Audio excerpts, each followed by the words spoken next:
In celebration of Earth Day, the Arbor Division planted fruit trees at Southside Recreation Center. We're at Southside Recreation Center, and the Arbor Division wanted to donate 8 fruit trees along with 1 pollinator tree for the apple trees.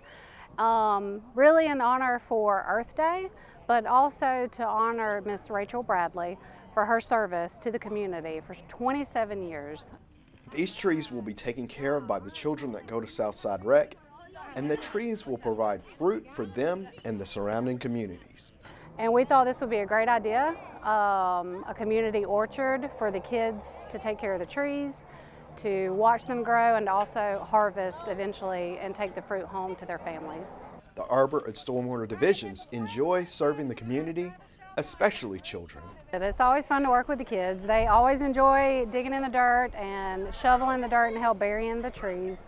Also, it's educational, like I asked the question, does anybody know what Saturday is? And it's Earth Day, and we're really, here to plant trees and to educate, and hopefully, they'll be able to take this home to their family and let them know what they did today. For more information, contact the engineering department.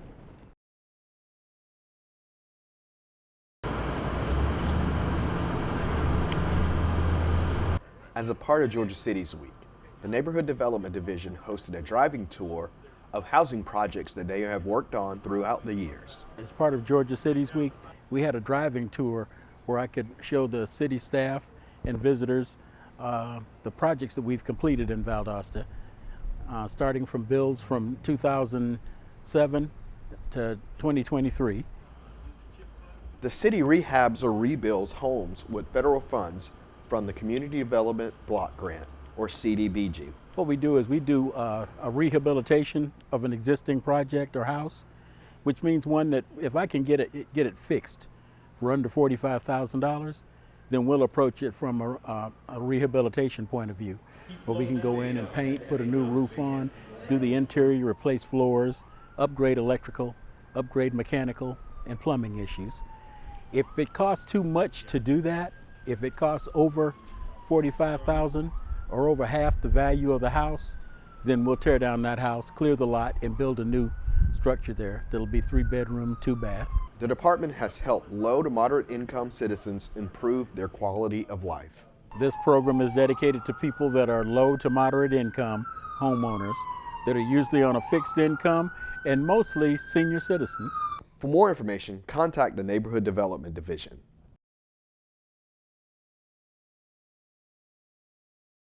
Recently, students from Valdosta Early College Academy teamed with Judge Baker of the Valdosta Municipal Court to participate in a mock trial. The hope is that these students will compete at the local and state levels for their schools next year. The students completed a civil case involving 2 former friends and co-workers. Each side presented their case in front of the judge with students, family, and friends in the audience. Each team was rewarded for their hard work and commitment to the process of learning how to compete in a mock trial.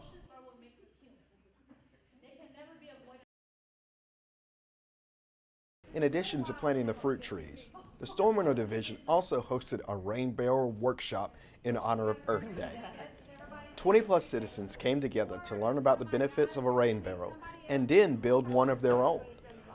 The rain barrel can be used to collect rain that can be used to water plants, wash cars, and other things, all while keeping water from going down the storm drain. We thank everyone for coming out to the rain barrel workshop.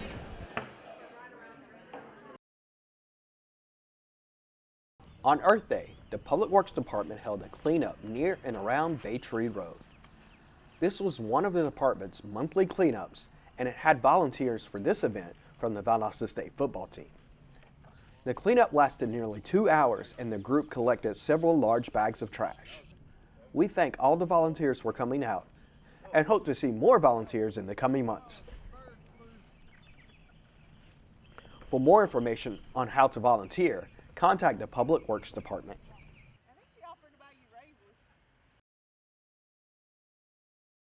As part of Georgia Cities Week, the City of Valdosta's police and fire departments held a Coffee with the Chiefs event at Good Coffee in downtown Valdosta. The event gives citizens the opportunity to meet with the chiefs, along with police and fire staff, to answer any questions the public may have about the two departments. These events are usually held a couple times a year at various locations throughout the city. We thank everyone that came out to the event, and we ask you to follow us on social media to learn when this event will happen again.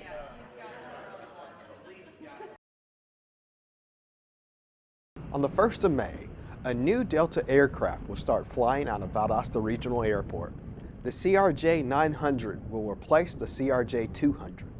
The 900 will be a larger plane with more seats than the previous plane. The new jet will have 12 first-class seats and 44 main cabin seats. Departure flights will be at 6:20 a.m. and 2:09 p.m., and arrivals will be at 1:25 p.m. and 9:03 p.m. The regional airport is a huge benefit to have in our community, and this larger plane will provide a great service to area travelers. For more information, visit flyvaldosta.com.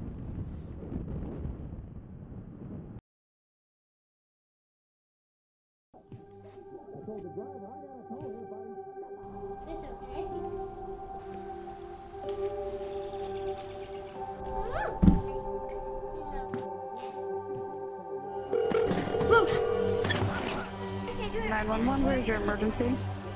Everyone's on their way. What happened? Your friend's not breathing. She's dead? Yes, please get my mom and dad. Oh my God! Do you have prediabetes? If you do, you're not alone. 1 in 3 American adults has prediabetes, and more than 80% don't know they have it. Prediabetes is a serious medical condition that puts you at high risk for type 2 diabetes. But now, North Carolina residents with prediabetes can enroll in a free or low-cost national diabetes prevention program. You can make healthy changes with support from this proven program. Get started now at joinaprogram.org. Every day that I come in, I know that the people that I work with are willing to do exactly for me what I would do for them. Other occupations, they have co-workers, we have partners, and that's for a reason. Fire. Throughout my career, I've seen this department grow immensely over the years through training, personnel, equipment, and the volume of our calls. Our department now responds to more than 73,000 calls for service each year. Our department offers so many different paths for an officer to take as they navigate through their career at the Valdosta Police Department. We equip our officers with the best training, the best gear, and all the support they need to be successful. I chose this department because my husband will be retiring here from the military, and so it just gave me an opportunity to start my career, and pay rate is higher than other departments. Benefits, the equipment that they provide, duty belt, vehicles, training throughout the year, it's great. The reason I chose Valdosta Police Department is I was already in the area from working with the Air Force at Moody Air Force Base. After my enlistment was up, I got in contact with our IA lieutenant. She dropped the bug in my ear, said she'd think I'd be a good cop. And it just stuck with me. So I came and applied. They said they'd be happy to have me. I said I'd be happy to work for you. Valdosta dispatch to 7139 and all available units. We have an active shooter situation at 206 39th Avenue. Have a barricaded subject with possible hostages. As an accredited law enforcement agency, the Valdosta Police Department is always operating at the highest level of national law enforcement standards. We are always advancing and improving our capabilities. One of the things that took me by surprise was the training I received at the Academy on mental health people. It's something that we don't think about, but we encounter on a daily. And I feel like the training we receive really prepared me. The best part about working as a police officer would be making an impact in people's lives. helping victims get out of situations, providing them with resources available to them. A lot of people say they have families in the workplace. A lot of people try to posture themselves as a family. To me, a family is doing whatever's necessary, whatever cause, for whomever, that you call that family member. Being an officer is the closest thing to having an outside family as I can find. There's a moment that typically happens that lets me know I've done my job well, and that's when I arrest somebody, put them in the back of my police car, and then on the way to the jail, they thank me. They know that they've done wrong, and they respect the job that you've done.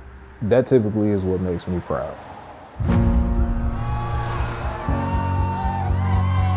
At the Valdosta Police Department, we will put our officers up against any in the country. We have great community involvement. Our officers are in the community every day, building great relationships, great partnerships to work together to keep this community safe. We take community policing to the next level. Our officers are constantly out in the community, whether it be crime prevention efforts, community events, or neighborhood walks aimed at meeting the residents of Valdosta. There are many opportunities within the department to move around, meaning you do not have to stay as a patrolman. You can always move up. There's so much experience that you'll get in your first few years here that will set you up for the other departments that we have in the PD, be it K-9 detective, narcotics detective, our power squad unit. That foundation is going to be built so early on because we have amazing supervisors from top to bottom. We make it our business to mold good cops because that's who's going to be watching our backs. As we continue to see growth in our community and our region, the Valdosta Police Department continues to prepare and evolve into a regional response law enforcement agency. We're so fortunate to live in a community that respects and takes pride in the work of our officers each day. We're proud to serve in the Valdosta community. I'm so proud of the work that our officers do each and every day to put the Valdosta Police Department on the map. This department is truly second to none.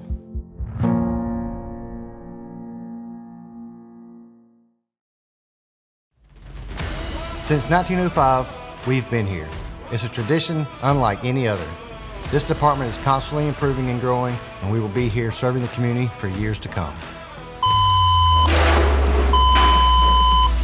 Our residents expect the very best, and we're here to deliver that service every day.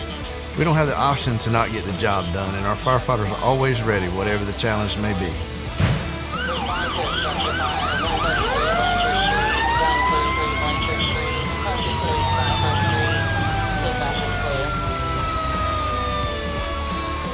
The citizens of Valdosta expect nothing but the best. When they call us, they know we will be there in a matter of minutes. The Valdosta Fire Department is truly a family environment. We are a team here. I know when we get called out to a scene, I am alongside people who have my back, no matter what. We do it all. A true all-hazards approach. That means hazmat, technical rescue, medical calls, and of course, structure fires. It's 24/7, 365. Our work never stops. We are very busy, definitely a high call volume department. You never know what each day will bring. We realize that when people call us for services, they do so because they're probably having one of the very worst days of their lives. We strive to treat our customers with compassion and act as if their problem is in fact our very own.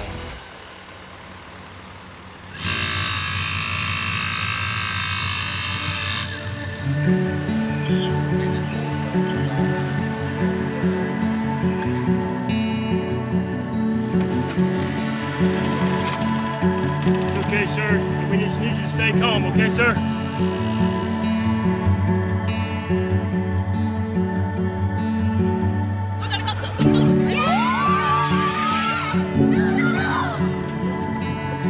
The City of Valdosta Fire Department is a wonderful place to work at and be a part of. Come join a team of professionals that strive for excellence, that is dedicated to the cause and truly loves their community.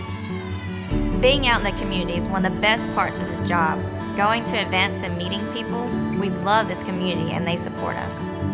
I came to this department not knowing much about the fire service.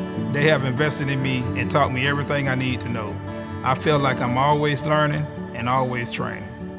If you're truly looking for an organization that you can grow in, one that feels like family, please come out and join the Valdosta Fire Department.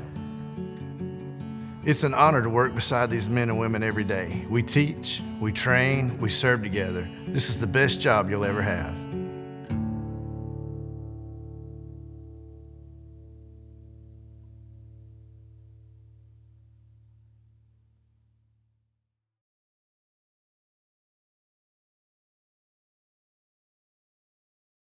And welcome back to City Focus. I'm here with the FOG coordinator for the city of Valdosta, Joseph Gangler, and he's going to talk to us a little bit about FOG. First of all, thank you for taking your time out and coming and talk to us. I appreciate y'all inviting us over. All right, what actually is FOG? For those people who have no clue what FOG is, what is FOG? Well, fog is like we had out there this morning. You know, is that real bad fog that just rolled in. Fog stands for fats, oils, and greases. It's a generic term we apply. You know, we obviously think about fats, oils, greases. Most people know what a fat, oil, and grease is, but our program encompasses more than just the fat, the oil, and the grease. It encompasses what I call commercial pretreatment, which is preventing stuff from going down the drain to clog the sewers, to damage the wastewater plants. So it's kind of a all-encompassing thing, but for simplicity, we just go with fog, fats, oils, and grease. Yeah, and you know, a lot of times you're talking about what goes down the drains, and I know I was taught as a kid, hey, you don't put that grease down the drain. I know it's dry now, but it's going to solidify, and all these other things. What are some things that I guess people are putting down the drains that are considered fog that people should not do? Well, the biggest one that we always use as an exercise is bacon. You fry your bacon up, you end up with the grease in the pan. Now, country folk like me, we put it back in a jar because we're going to use it later. But some people are a little bit healthier than I am, and so they want to take it and get rid of it somehow. So the recommendation is to take it, scrape it, put it in the pan, or put it in a trash can, put it in a bag, get rid of it, take it to the landfill. But, you know, the people that are a little bit more of in a hurry, and I can't say that I haven't done this, kick the hot water on, put it on the pan, rinse it off, and run the grease down the drain. The problem is that it's what I consider not your problem now, because it's going to be a problem later. Right. It's going to be your neighbor's problem, because that grease is going to go down that drain. That 140-degree water is going to push it down. But the problem is that if it does get out of your system, out of your sewer line, it's in our sewer line. Exactly. So it's not just your problem now, it's the neighbor's problem, and the neighbor, and the neighbor, and the neighbor down the line. And while a little bit of grease, you may not think a couple tablespoons of grease from your one pan is a big deal. But if everybody's doing it. But everybody in the neighborhood loves bacon. Yeah.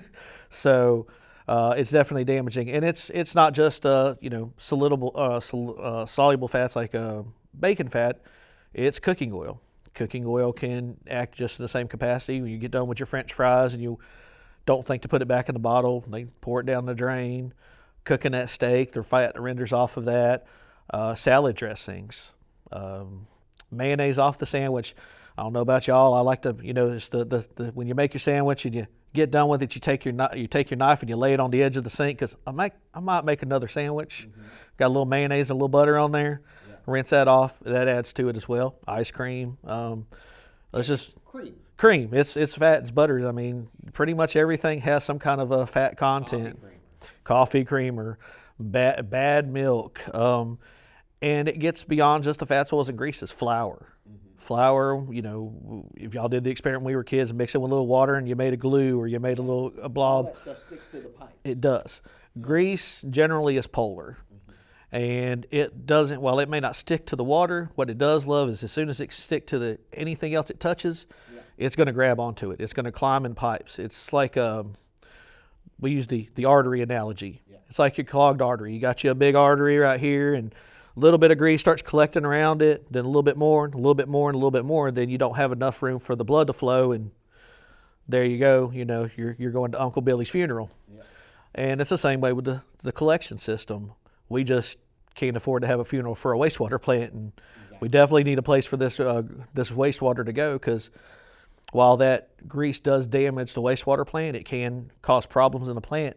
It usually causes a blockage and an overflow, and that's the big thing about us.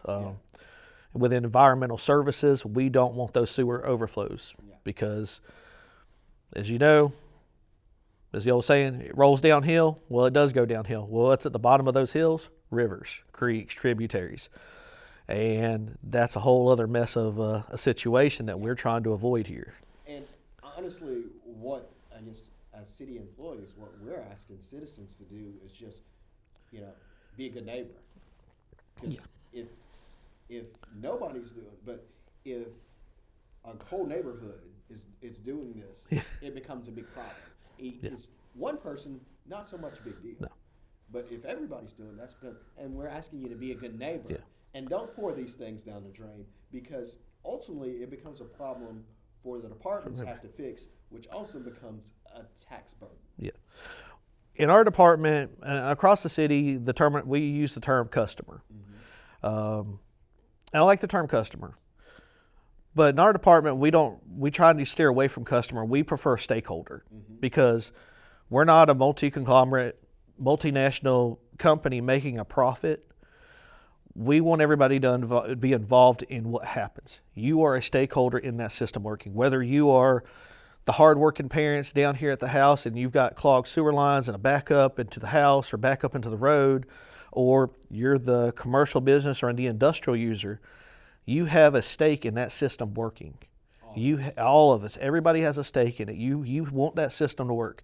You pay for a service, and yes, I mean in that concept, you're a customer, but we're providing that service, but you have to help protect it as well, because it's not just protecting what's underground, because it's a lot of a out of sight, out of mind situation. Well, I can't see it. I flushed it. It's gone. It's not my problem anymore. But it is, because it's going to come back to bite you, and we don't want it to bite you, because we want you to say, hey, this little bit of effort right here protects me. It protects my neighbor. It protects the businesses down the road. The businesses are in the same situation. They're protecting.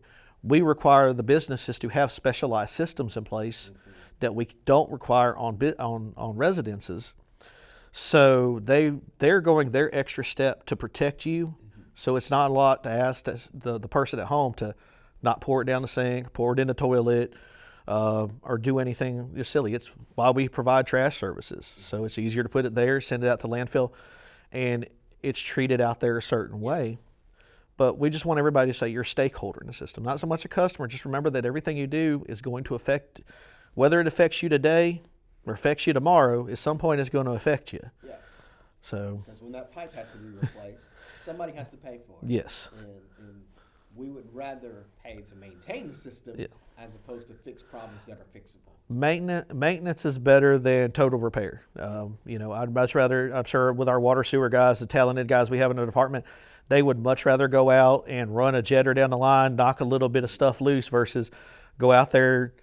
Because it's never going to be Tuesday morning at 9 o'clock. It's always that, Saturday night at 4 a.m. Christmas Day.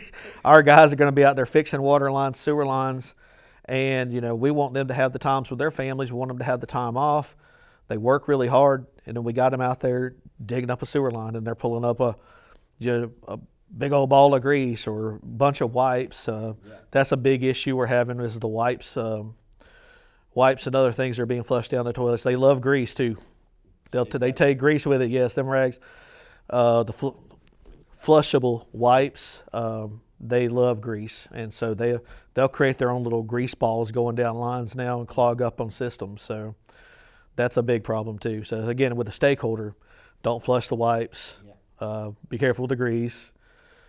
It's pretty much common sense. We live by the 3 Ps. As silly as it sounds, it works great for the kids. The 3 Ps: pee, poo, and paper.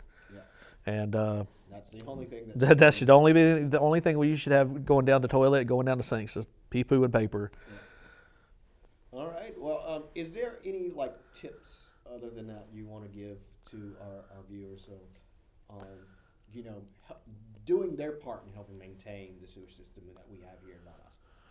Well, the main thing is keep in mind the 3 Ps, the pee, poo, and paper. We want them to establish what our restaurants do, because we work with the commercial industry, best management practices. When you're cleaning your pans, dry clean first. Scrape everything into the trash, dry wipe them with paper towels.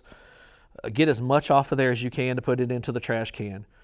It doesn't matter what you're cooking or cleaning, whether you just made a sandwich, you fried you some bacon, made a steak, made a quiche, whatever have you. Just be conscious of where that grease and that residue goes into it.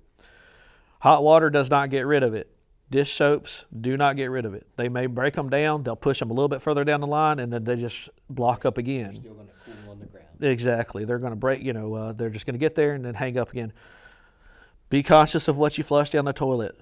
Wipes. Big thing with wipes is you'll go to the store and they are legally correct when they say, I am flushable. But my G.I. Joe action figure in 1989 was flushable, and I still miss roadblock to this day because he was technically flushable, but he did not belong in a sewer system. Same thing with the wipes. They get into the system. If they don't collect the grease, they're a bigger problem for our lift stations and our wastewater plants. They clog the pumps up. They burn these pumps up. They're devastating. So please, I love them. They're great products. Pick what you want, but don't flush them down the toilet. Put them in the trash. The only thing that's meant to be in there, toilet paper and your business. All right. Well, I want to just thank you for taking your time coming out and teach us a little bit about the FOG program and some do's and don'ts for our citizens. We appreciate your time. I appreciate y'all. And we'll be back here on City Focus.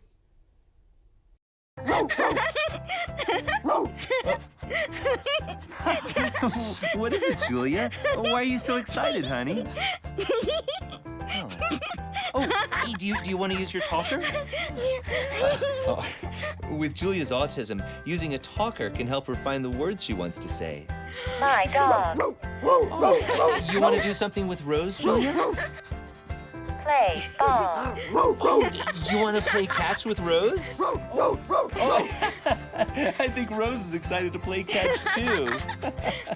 Oh, Julia, you show us so many different ways to talk together. Oh, and play. Good catch, Rose. Okay, give Julia the ball. There you go. Okay, throw the ball, Julia. Oh. For Julia's family, early screening for autism made a lifetime of difference. Find out more at screenforautism.org. Okay, Julia, there you go. Whoa, another good throw. That's the way. Honey, what I think you need is a socket wrench. I played JV basketball. I'm sorry. I don't think it looks right. This is good, and it's all good, baby. Is it really all good?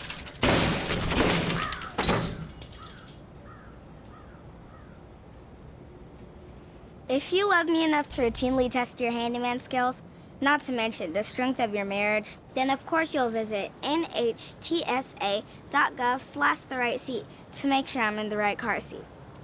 I'm gonna call my dad. The Public Works Department continues to look for volunteers for their monthly cleanups. A perfect way to give back to your community is to help during one of these cleanups. We encourage everyone to love where you live. This concludes another edition of City Focus. Be sure to visit our website, ValdostACity.com. Like us on Facebook, Valdosta City Without Limits. Also join Nextdoor for city updates. Follow us on Twitter and Instagram at City of Valdosta, and subscribe to our YouTube channel, Metro 17 Valdosta, to watch City Focus on demand. Thanks for watching. We'll see you next time here on City Focus.